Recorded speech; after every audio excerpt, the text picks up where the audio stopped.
श्री कपालेश्वर महादेव मंदिर ट्रस्टची सर्वसाधारण सभा नुकतीच पार पडली। या सभेत नूतन कार्यकारिणीची निवड करण्यात आली असून अध्यक्षपदी सामाजिक कार्यकर्ते ॲडव्होकेट प्रशांत जाधव यांची वर्णी लागली। येत्या काळात मंदिराशी निगडित सर्व घटकांना विश्वासात घेऊन संस्थांच्या व मंदिराच्या कामात अभूतपूर्व व आमूलाग्र बदल घडविण्याचा मानस नवनिर्वाचित अध्यक्ष यांनी व्यक्त केलाय। नवनिर्वाचित अध्यक्ष आणि सर्व विश्वस्त महाशिवरात्रीनिमित्त चांगले नियोजन करणार असून त्यानिमित्ताने मंदिरावर विद्युत रोषणाई तसेच विविध समाज उपयोगी कार्यक्रम राबविणार असल्याची माहिती अध्यक्ष ॲडव्होकेट प्रशांत जाधव यांनी दिली। सर्वप्रथम मी नाशिक जिल्ह्यामध्ये जे चॅरिटी कमिशनर आहेत धर्मदाय आयुक्त त्यांचे आभार मानतो की त्यांनी आमच्यासारख्या तरुण होतकरू आणि उच्च शिक्षित लोकांना कपालेश्वर महादेव मंदिर ट्रस्ट या ठिकाणी नियुक्त केले आणि आमच्या नियुक्तीनंतर नक्कीच मंदिरामध्ये काहीतरी बदल व्हावा अशी सर्व नाशिककरांची व महादेव भक्तांची अपेक्षा आहे।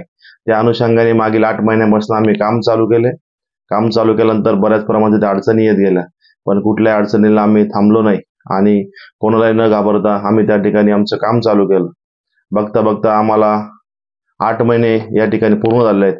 आमचा कार्यकाळ हा फक्त 2च वर्षाचा आहे, पण 2 वर्षामध्ये 5 वर्षाचं किंवा 10 वर्षाचं काम कसं करता येईल या अनुषंगाने ट्रस्टमधील सर्व विश्वस्त आम्ही काम करत आहोत। आत्ताच 2 दिवसापूर्वी माझी संस्थान श्री कपालेश्वर महादेव ट्रस्टच्या अध्यक्षपदी निवड झाली। त्या निवडीमध्ये सर्व ट्रस्टींचं खूप योगदान आहे। सर्वांनी माझी बिनविरोध निवड केलेली आहे।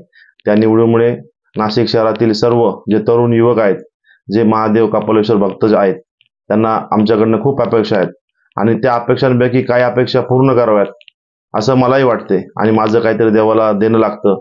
त्यामुळे मी या ठिकाणी जे काही शक्य होईल त्या गोष्टी करण्याचा प्रयत्न करणार आहे।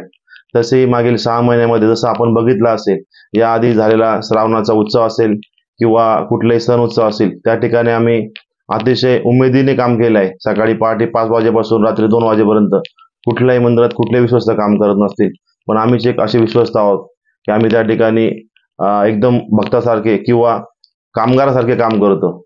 श्रावणामध्ये आमचे मित्र आहेत नाशिकमध्ये, ज्यांचे की बाउन्सर आहेत निर्णय वागुल, त्यांना एक फोन केला आणि सांगितलं, भाऊ आपल्या मंदिरामध्ये श्रावणामध्ये खूप धावपळ गर्दी होणार आहे, त्या अनुषंगाने आम्हाला बाउन्सरची किंवा सिक्युरिटीची आवश्यकता आहे। आणि निर्णय भाऊंनी सांगितले की प्रशांत भाऊ, या कपालेश्वरांचा मी खूप मोठा भक्त आहे आणि तुमच्या रूपाने मला सेवेची संधी मिळणार आहे, तर मी संधी मोफत देणार आहे।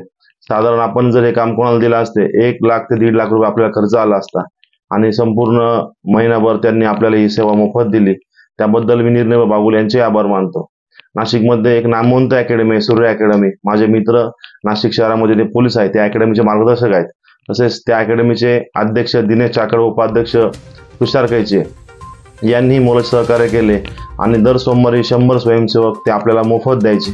त्यांचा जाण्यायेण्याचा खर्च आणि जेवण हे आम्ही ट्रस्टकडून न करता स्वखर्चाने सर्व विश्वस्त करायचं।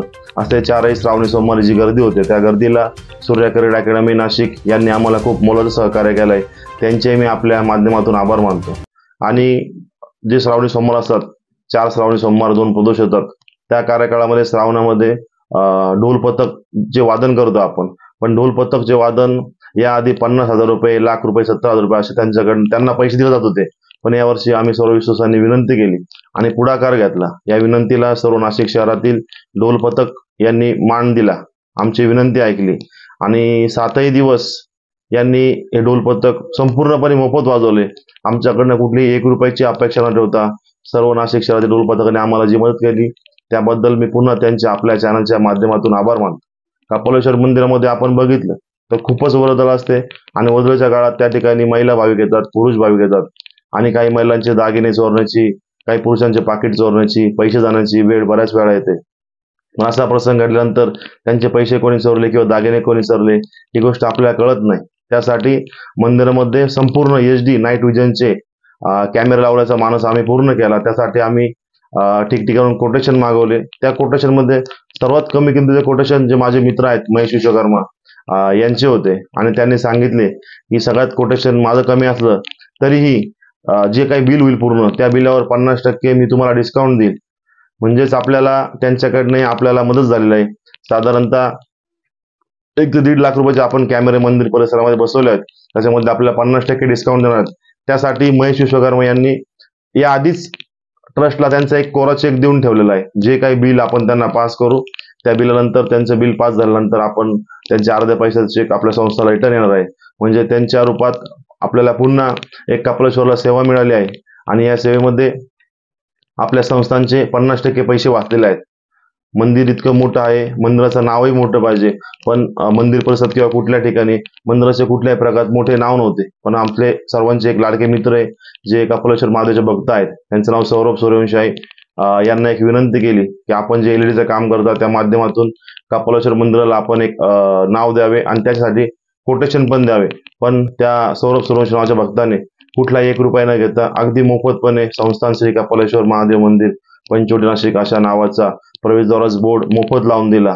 आणि अशा सर्व भक्तांच्या सहकार्यामुळे या नाशिक शहरातील जे आपलं सर्वांचं लाडकं दैवत आहे कपालेश्वर महादेव, या ठिकाणी आम्ही विकास करण्याचा प्रयत्न करीत आहोत.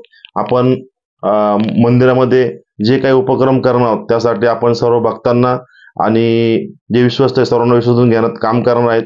आमच्या काम करण्याच्या पद्धतीमध्ये कोणाला कुठलीही काही अडचण वाटली त्याने निसंकोचपणे आम्हाला संपर्क करायचा आहे. आता आपण जी मीटिंग झाली आमची त्या मीटिंगमध्ये काहीशे कामं हे वाटून देण्यात आले आणि कामं वाटताना मला अध्यक्ष म्हणून जी जबाबदारी दिली त्याच्यामध्ये बऱ्यापैकी मला जे कामं दिलेली आहेत त्यामध्ये प्रामुख्याने आपण जर बघितलं तर कपालेश्वर मंदिरामध्ये जो मुद्दा गाजतोय किंवा ज्या मुद्द्याच्या आधारे शहरामध्ये चर्चा होती की विश्वस्त आणि गुरव यांच्यामध्ये खूप वाद आहेत, त्यातला एक मुद्दा मी आपल्याला सांगतो की कपालेश्वर मंदिरामध्ये दानपेट्या 2 प्रकारच्या आहेत. एक जी मोठी दानपेटी आहे जिच्यात 90% भाविक जे पैसे टाकतात, दान टाकतात, त्या दानपेटीत आलेलं दान हे सर्व गुरव लोकांना मिळतं.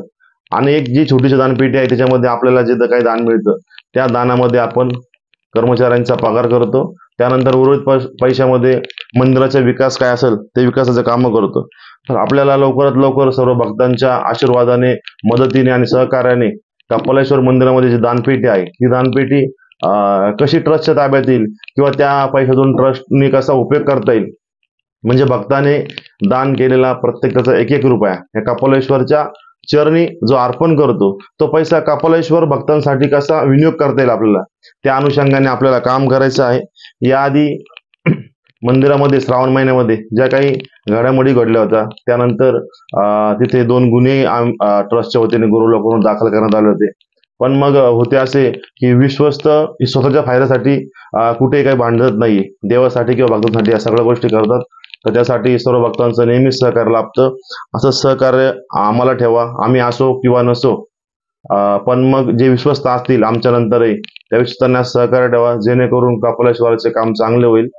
आत्ताच आम्हाला समजले साधारण 1 महिन्यापूर्वी का आमची जी निवड झाली त्या निवडीला उच्च न्यायालयामध्ये हेमंत पप्पू गाडे जे आहेत त्यांनी एक आव्हान केलेलं आहे आणि आमच्या निवडीला त्यांनी आक्षेप नोंदवला आहे.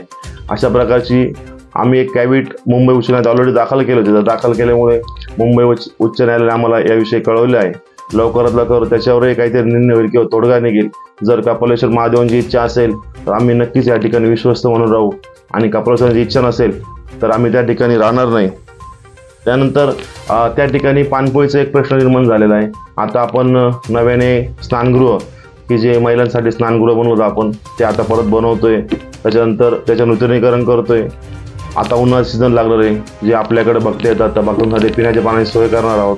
त्यासाठी आपण कोटेशन मागवलं आहे आणि त्या 2 ते 4 दिवसामध्ये ते काम चालू होणार आहे. त्याच्यानंतर नगररचना विभागाला आपण संपर्क करून या ठिकाणी सुशोभीकरण कसं करता येईल. नाशिक जिल्ह्याचे जे पालकमंत्री आहेत दादाजी भुसे यांनाही मी आपल्या विनंती करतो की मंदिर विकासासाठी आपण नाशिक शहरातील आणि जिल्ह्यातील 70 ते 80 मंदिर निवडले आहेत, पण आपल्याकडे नजर चुकीने कपालेश्वर महादेव मंदिर आपण निवडलं नसेल तर आम्ही तुम्हाला स्वतः भेटून याविषयी विनंती करणार आहोत. आणि कपालेश्वर महादेव मंदिराचा विकास कसा करता येईल, या विकासासाठी आपण निधी कसा द्याल, यासाठी आम्ही सर्व विश्वस्त मिळून आपल्याकडे प्रयत्न करणार आहोत. तसेच शासनाचा जो निधी मंदिराला मागील वेळेस आला होता त्या निधीमध्ये फक्त ज्या मुख्य 3 दरवाजाच्या एंट्री आहेत त्या ठिकाणी कमान बसवण्यात आली आहे. त्यापेक्षा वेगळं कुठलंही काम झालेलं नाही. तर आपल्याला या सर्व गोष्टींकडे लक्ष द्यायचं आहे आणि शासनाकडून कसा निधी मिळवता येईल हा निधी जर आपण मिळवला तर त्या ठिकाणी आपल्याला मंदिराचा नक्कीच विकास करता येईल. कपालेश्वर मंदिरामध्ये याआधी आपल्याकडे 6-7 कर्मचारी होते. आता आपण पुन्हा नव्याने 3 कर्मचाऱ्यांची भरती करणार आहोत. उच्च शिक्षित जर कोणी मुलगा असेल किंवा मुलगी असेल, ज्यांना अकाउंटचं नॉलेज असेल, ज्यांचं शिक्षण पदवीधर झालेलं असेल, अशा उमेदवारांनी आपल्या चॅनलच्या मार्फत कापडोशी विश्वस्तान ऑफिसला संपर्क करावा, जेणेकरून त्यांनाही नोकरी संधी मिळेल, त्यांनाही देवाची काम करण्याची संधी मिळेल आणि या सर्व ठिकाणी आपल्या मार्फत देवाचे चांगले काम होईल. आणि माझी निवड झाल्यानंतर मला सर्व ठिकाणून फोन येत आहेत, कॉल येत आहेत, मेसेज येत आहेत की शुभेच्छा आहे.